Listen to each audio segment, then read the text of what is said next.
भजन एकांत में होता है। भगवान शुकदेव कहते हैं जिसके जीवन में संयम नहीं होगा ना भजेतम, वो भजन नहीं कर पाएगा। जिसके जीवन में नित्य का नियम नहीं होगा वो भजन नहीं कर पाएगा। जिसकी वृत्तियों में सुधार नहीं होगा वो भजन नहीं कर पाएगा। जो खाने में विलंदा उसको चाहिए। व्रत का मतलब है अन्न को जीत लेना, व्रत का मतलब है खुराक को जीत लेना। आप 4 रोटी खाते हो, धीमे धीमे कम करो, 3 करो, 2 करो, 1 करो, उपवास करो। उपवास करने से वृत्तियों में सुधार आता है। उपवास का अर्थ है ईश्वर की सानिध्यता में जीवन का निर्वहन करना। गीता कहती है कि भोग आदमी को खा जाते हैं। राजा खेड़ा में एक दुकानदार था जिसके यहाँ जलेबी बिकती थी, मैं नाम भूल रहा हूँ। उसकी जलेबी बड़ी प्रसिद्ध थी। तो मैंने पूछा कि तुम्हारी दुकान की जलेबी कभी ख़त्म हुई क्या?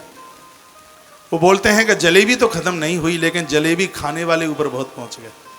गीता भी कहती है भोग खत्म नहीं होंगे, भोगान भुगतान, भोग भोगते भोगते जीव खत्म हो जाएगा।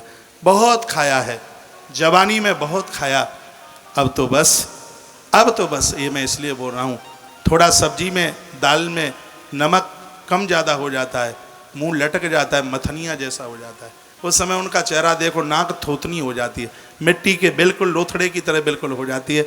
और उस समय चेहरे की, उस समय शकल देखिए, उस समय क्रोध देखिए। थोड़ा सा देर हो गई, आफत आ गई, 1 बज गया, पता नहीं है मैंने कल एकादशी करी थी। काय की एकादशी करी है? क्रोध में तो सब खत्म कर दिया। और जो एकादशी करते हैं द्वादशी को तो घर वालों की खैर नहीं है, सुबह से ही 5 बजेगा, कल एकादशी करी थी, अभी तक कुछ बनाया नहीं है।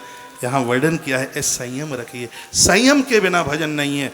भगवान सुखदेव की वाणी है ये थोतली वाणी नहीं है। वो कहते हैं घृता व्रता से भद्रम ते दमेन नियमेन च तपो द्रविड़ दान श्रद्धा न ईश्वरम भज।